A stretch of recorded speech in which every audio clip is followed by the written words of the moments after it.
Warning: the following video has not been approved by the Comic Code Authority and is intended for mature audiences. Viewer discretion is advised. What is up, everybody? Welcome back to another episode of The Comic Assassin. Today is Monday. I hope all of y'all had a great weekend. But it is Monday. We're back on the grind. We're working. We're trying to make that money.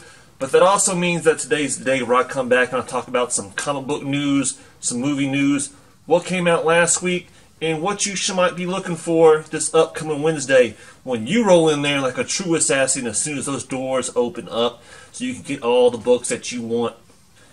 There's not a lot of news. In fact, most of the news is more speculative, more rumors more than anything, to be honest with you. So the first one is Giancarlo Esposito has been rumored to possibly be in talks to coming into the MCU. If you're not familiar with his work, he has done stuff on Breaking Bad and is also on the new Amazon Prime show, The Boys, which I still need to check out. All right, I might talk about that here in a minute, but if I don't, I don't. But there's rumors that he might be in talks for this role of a character known as the Benefactor. Now, from what I know, the Benefactor is more of a code name for a larger character. People have been throwing out things like Norman Osborn and stuff like that. Who knows? But, you know, they're all rumors. In fact, I think I read an article a few months ago that even Tom Hanks was being considered for this role, the Benefactor. But I'm kind of interested to see where this goes. But once again, all rumor. Also, there's rumors that John David, who is in talks to possibly play the new Harvey Dent Two-Face in the new upcoming Batman movie. So, once again, who knows what's going to happen. Now, to me, this is an interesting choice. John David is an African-American. I am not familiar with his work, but I don't think that he would be the first African-American Harvey Dent. And I think Billy D. Williams played Harvey Dent back in the Tim Burton's Batman, if I'm not mistaken. Which I was actually in a movie with Billy D. Williams. And maybe I should more accurately say I was filmed in a movie with Billy D. Williams. In fact, the shot that I was filmed in, like Billy D. Williams is walking up and I'm kind of following him in the background. I didn't make the cut, alright? So pretty much I got my $40, $50 paycheck for sitting out in a hot parking lot in the middle of summer all day long. But it was a fun experience. But hey, I'm digressing here. And I say this because it could be a great choice. I'm not familiar with his work, and if he gets it, I hope he crushes it. Alright, now, there's been several times they've done this kind of stuff before. Samuel L. Jackson as Nick Fury crushed it. He crushed it so good, they brought that personification into the comics. And I'm okay with that. Not everybody's okay with it. I'm cool with it. Chick that played Domino in Deadpool 2 killed it. I'm glad they didn't take that personification into the comic books, because just the whole, what's iconic about Domino is the color scheme of her face. But in the movies, I thought she killed it. But there's going to be people put off by certain things like this. Now, if you're put off just because of some bigoted reason, then that's not helpful. That's neither here nor there, and I don't have time for all that.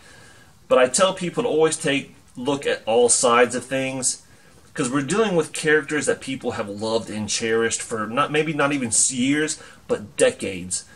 You change something so big as far as, with their appearance, whether it be, race or some other feature or gender or something like that, people are going to be upset. Doesn't mean they're a bigot. That just means that, hey, you just messed with my favorite character and I don't like it. But who knows? If he gets it, he crushes it. But this also ties into with the whole Jane Foster Thor thing. I might put people off by saying this. I'm not a fan of it. Will I watch the movie? Yes. Because I'm excited to see what they do with the movie and how it plays in a role in the larger MCU. But as the character in the comic, I just wanted nothing to do with it. Alright? And it doesn't mean, from no bigoted point of view, it's mainly because I know Thor as Thor. Now you can give Jane Foster some powers of Thor, just give her a cool name. But I actually came across a video yesterday, which I will put the link down below, because I think this guy did a very good job of explaining his views. He wasn't mean or anything like that. But basically, Thor, for him, is a cultural and heritage thing. This is more of an ancestral type of thing. Right? And he did this video, and I don't know how I came across it. I think I was just trying to keep up with all the great content that's coming out on YouTube from all the comic book, content creators that are coming out there, which is really hard to do because there's a lot of good stuff by a lot of good creators out there. And it just was somehow on the recommended side, which would be this side over here. And I clicked on it, and I enjoyed it. All right, he had a good point of view about this type of topic.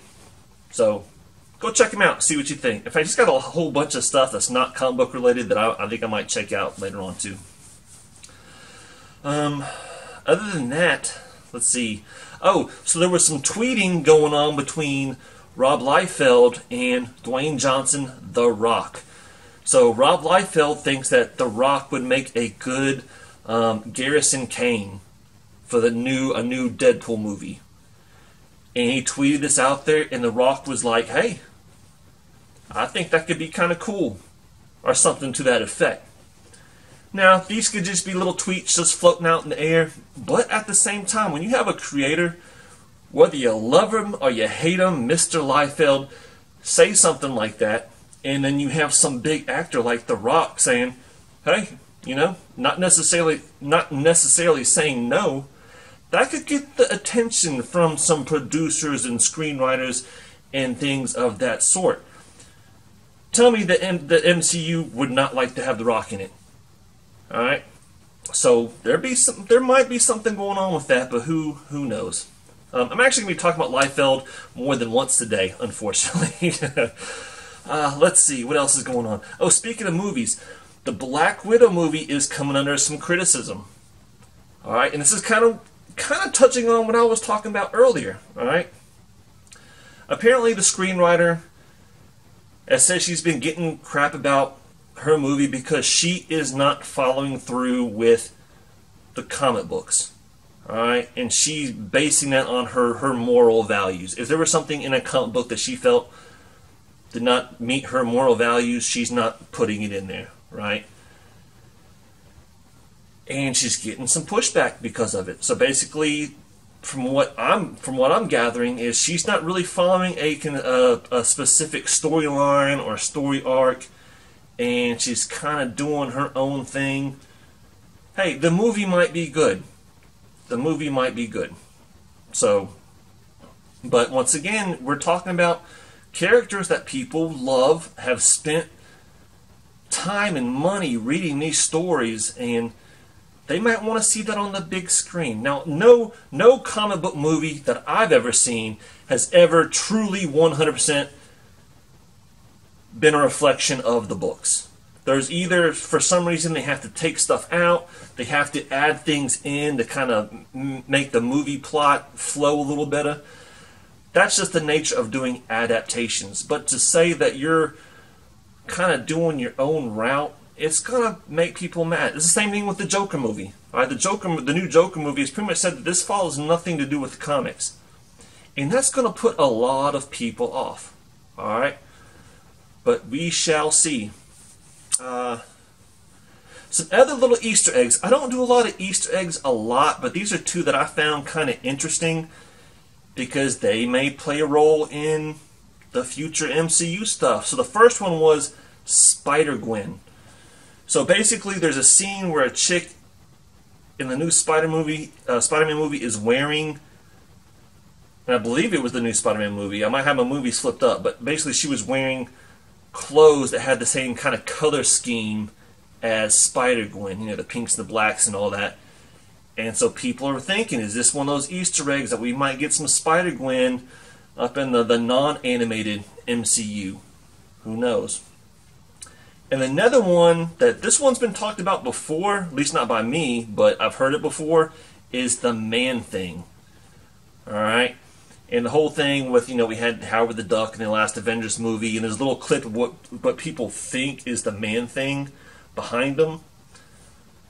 To me, that might have some more traction going on. We know that Howard the Duck, his first appearance was in the Man-Thing, and I think it would be pretty cool. Alright? But the reason why it's coming back up in the news is because apparently, was it Kevin Feige that said it? Basically saying there's one Easter egg from the Guardians of the Galaxy that people have not completely figured out. He has acknowledged that they've found it out partially. He didn't say what it was, or confirm or deny anything, but it's getting that talk back about the possible Man-Thing. Alright? I think that's all. Oh, the only other movie news is that we're talking that there's possibly going to be some Tyrant coming up in the MCU. We already know about Galactus. I think we've already guessed Galactus for a long time now. But the Tyrant is possibly coming to the MCU. So if you aren't familiar, you should go back and go pick up your, was it Silver Surfer 81? I think there's a cameo in 80. 81 is the first appearance, and 82, I think, has the first appearance on a cover. These are all cheap books. So go get those now, because even if it does happen, you're not going to find them in the dollar bins anymore, unless you're just super lucky. Alright? On to some book-related stuff. The only things that I really saw was that, back to Liefeld. Liefeld has either lost, sold, or given up his rights to Youngblood. Now, I know a lot of you guys are crying out there right now when you hear this news, because, I mean, that last run of Youngblood was so good back in 2018 that, you know, after the 11 issues, you just wanted more, but it just didn't happen. So I'm sorry to say that you will no longer be having Liefeld Youngblood. Okay? Alright? Sorry for the bad news. Alright? But the other comic book news is, I think, that there is going to be a Spidey death. Alright? And the Friendly Neighborhood Spider-Man number 12, which comes out in a little bit, it's not coming out this week, apparently there's going to be a Spider-Man death. But what's interesting is that not only does Spidey die, Spidey's the one investigating the death. Huh? So this leads you to believe that there's either some multiverse stuff going on, someone else dressed as Spidey. So which Spidey dies? Which Spidey's investigating? I don't know. If that's kind of your thing, this might be a book you want to keep an eye out for in the future. To me, I'm not a big fan of the whole multiverse thing, so if that's what really happens, I could really take it or leave it, to be honest with you. But you might be. So I know I missed some stuff, but a lot of the news that I saw this week was all just more kind of rumor, speculative kind of stuff. Nothing really too major. So we'll jump into the books that I picked up last week. So it was actually a heavy week for me last week. Alright, surprisingly a heavy week. Spent way more money than I wanted to be honest with you. It's one of those things where I went in, I try to put just an amount of money in my wallet before I go to the comic book store so I don't overdo it. I try to pre-check myself on that. But it was one of those ones like, I'll do cash on this and I'll use my card on this, right? And there was a fair number of books, but just a lot of the books had really high price tags. And when you got to make decisions, I usually go flip through the dollar bin books. Not last week. Last week was like, nope, I need to quit while the getting's good. I don't need to be spending any more money. So in the first one, I got Knights Temporal from Aftershock. And then I got Manor Black right there. I did a review on these two books in my last video, so if you're interested to know what I thought about them, I like this. This one, I'm probably gonna leave. It didn't really do it for me, but that's just me. They're both Cullen Bunn books, and I also picked up the Cullen Bunn's Punk Mambo number 4. Read this. Still loving it. I did get the Teenage Mutant Ninja Turtles number 96. Kind of a little hot book there. We will be talking about TMNT here in just another minute. We're talking about the books coming out this week. Yeah, it seems interesting. So yeah, I'm glad I picked it up. I did get the Canto number 1 second print, as well as Canto number 2 that just came out. I will say I read both of these. I think they're great reads. They're very lighthearted, but there's adventure included in there, and I'm really glad I got these. I've heard that people have still experienced some issues with damage with their Canto books, but from my copies and all the copies that I saw, all looked really good. So it kind of looks like maybe, hopefully, they did a much better job of their printing process this go round. So I got those. Of course, I had to get Spawn, $2.99. I have not read it yet, but I'll be reading it probably this week. Looking forward to see what comes on with this book right here. I did pick Death's Head number 1, and I kind of flipped through it. It looks, I don't know, I'll have to give it a read before I really give any opinion on it, but I picked it up for, why not? And then Marvel Comics Presents, I got number 6, the second print, and also number 7. Now, I've heard other people talk about these books. Yeah, we know people are seeking them out just because of the appearance of Wolverine's daughter and whatnot. We still don't know if she's going to transfer over into the Hickman's realm of the X-Men.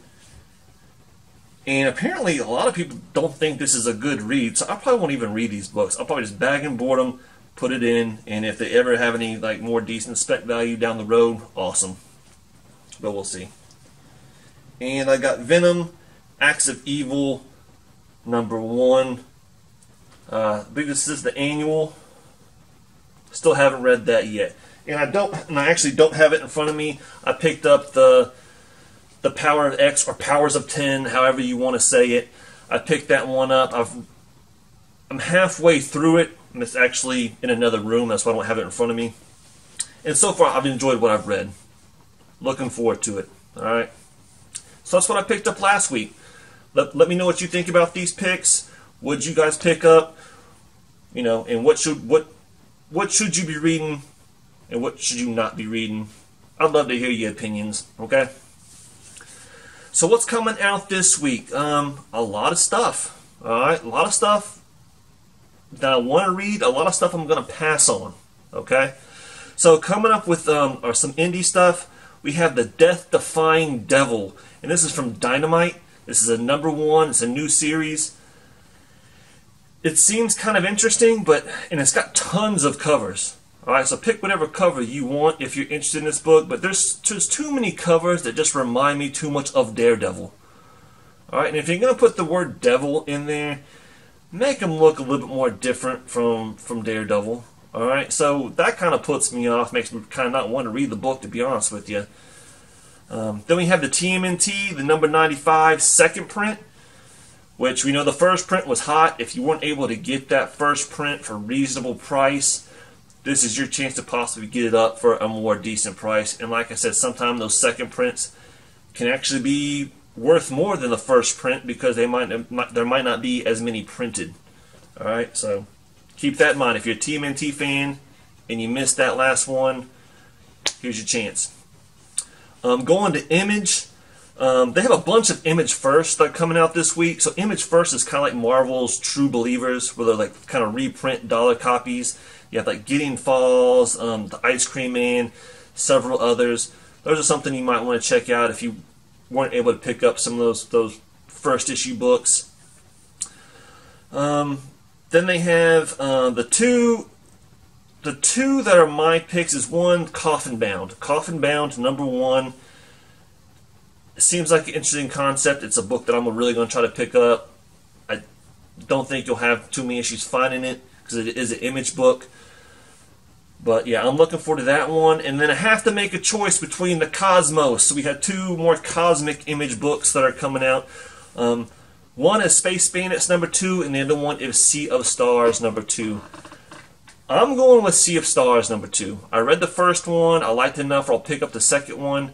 Space Bandits, if you've got the first one and you liked it, go for it. But here's the thing. Space Bandits is optioned. It has been optioned for a Netflix movie. Even with that being said, issue #1 didn't take off. You can still go and get issue #1, maybe even at your LCS, or at least at the local comic book shop, or on eBay, for pretty much cover price. So even it's been optioned, there has been no spec on this book, hardly at all. Now with that being said, you might want to pick it up now in case it does become a big hit on Netflix and everybody's wanting it. To me, I didn't really like the synopsis of the story, and I could probably take it or leave it, whether it be on book or on screen. But that's just me. Just wanted to give you some knowledge in case you want to go check out that book, alright? What else is coming out indie-wise? Baby Teeth #15, Donny Cates' book, Aftershock. I've been loving that series. I've got the whole run, so I have to pick that up. Then there's Dark Age #1. This is from Red 5 Comics, which means my local comic book shop will probably not carry this. But it seems like it has a pretty interesting concept. Basically, it's where there's no longer any metal. All the metal has rusted and corroded away. You have none of that kind of technology that involves metal. So now they're all battling with things like glass and brick and stuff like that. So it seems like a little interesting concept. I have to give a shout out to Sync #10 coming out. I've been loving me some Sync. If you love horror, you need to check out this book. I don't have the full run because this is from Comics Tribe, which is over, I believe, in the UK. And I've got issues 1 and 2 and 3, but I was having to go directly through them, so I had to pay for the extra shipping overseas, and it was not feasible. But now I finally have got it on my pull run at my LCS. It took forever for me to get it on my pull run, but I got it, so I'm picking that up. But one of the big ones, I believe it might be the big indie book of the week, is Dead End Kids #1, which is from Source Point. This book is already sold out. I'm not too familiar with the synopsis of it, but it seems like it's got some hype. All right, so that's one that I would try to pick up, especially if you like that kind of book, but also maybe for speculative reasons. All right. Now going to DC. DC didn't really have a lot this week. I will say that they have a Batman 75 signed by Tom King available through Midtown right now for cover price. So if you're a fan of this run, if you're a fan of Tom King, here's your chance to get his autograph on a Batman book for cover price. Go check him out at Midtown if that's your type of thing. Lois Lane #2 comes out. I didn't pick up the first one, but this might be a book you might want to pick up. But my two picks for DC is, I'm going to say Deceased #4 is coming out. I've really been enjoying the series. Me personally, I like that Matina cover, that wicked looking Joker going on. That's the one I'll probably pick up if I pick it up. And Sinestro #1.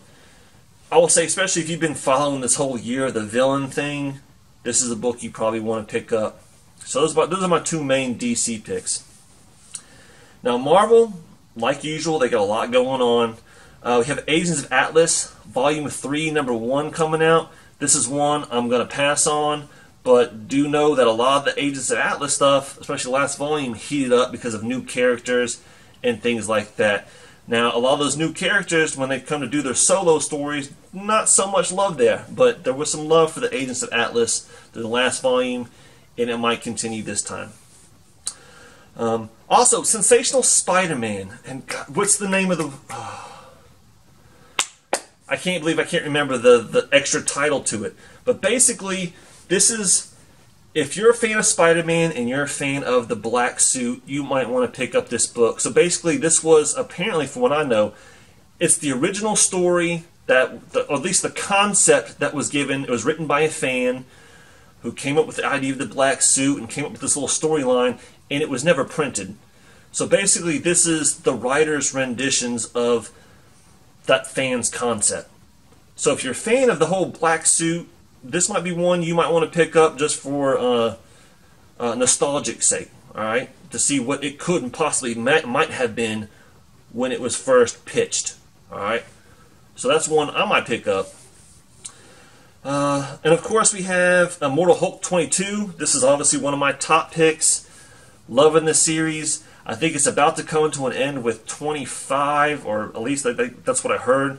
I did hear that number 25 has actually been pushed back 2 weeks from its original release date. I don't know why, but that's what I've heard. But my other two big books for Marvel this week is House of X number 2. Alright. Really enjoyed the first one. I've heard people say the same thing at the Power of X or Powers of 10. So yeah, I think it's interesting to see what Hickman's been doing. Definitely picking up that book. A little cheaper this week than it was last time, so I'm looking forward to that. But the big one's got to go to Absolute Carnage. Alright, and for me, I'm going to go with the Deodato Jr. variant. There's a lot of other variants on there. But there's also one other variant you might want to check out, and I'll say this is for Midtown. It's an exclusive, so it's going to be a little more pricey. And if you've watched this video at all, you know that I don't usually talk about exclusive covers. I definitely don't talk about incentive covers. That's just not my style. If it's not cover price, regular cover price, I don't really talk about it. But what I like about this one, even though it is double the price tag, it's got Donny Cates artwork on it. Alright, so it's a Donny Cates variant. The artwork is nothing to be to admire. Alright, it's not a pretty depiction of Venom on there. But you know, if you're a big Donny Cates fan, this would be a cool thing to have to go to a show, get him to sign. But me personally, I'm going with the Deodato Jr. variant. So yeah, that's my choice for this variant. There's tons of variants out there though, so pick the one that you want. So those are the books that I'm going to be keeping my eye out for this upcoming Wednesday. There's going to be one book though, however, that is, I'm not picking it up. I'm not picking it up, and that is Major X number 0. I think the whole Major X concept is lame. I tried reading a little bit of it, and I didn't like it. From everything that I've heard from other people, they didn't like it. It kind of left you with like no real finality on anything. And basically, from what I know, is this is going to be a whole team of Major X's included in this one. Yeah, I'm leaving that behind. You know, maybe a few years down the road, I might pick one up in $1 book just for the heck of it, but I am passing on that. So yeah, you let me know what you think about these picks. Let me know what you're going to be picking up. I want to thank everybody who has taken the time to watch these videos, to subscribe, leave comments, and things of that nature. I really do appreciate everything that y'all have done. And with that said, I hope all of y'all have a good week. I hope you're successful in getting the books that you want. And just happy hunting, everybody.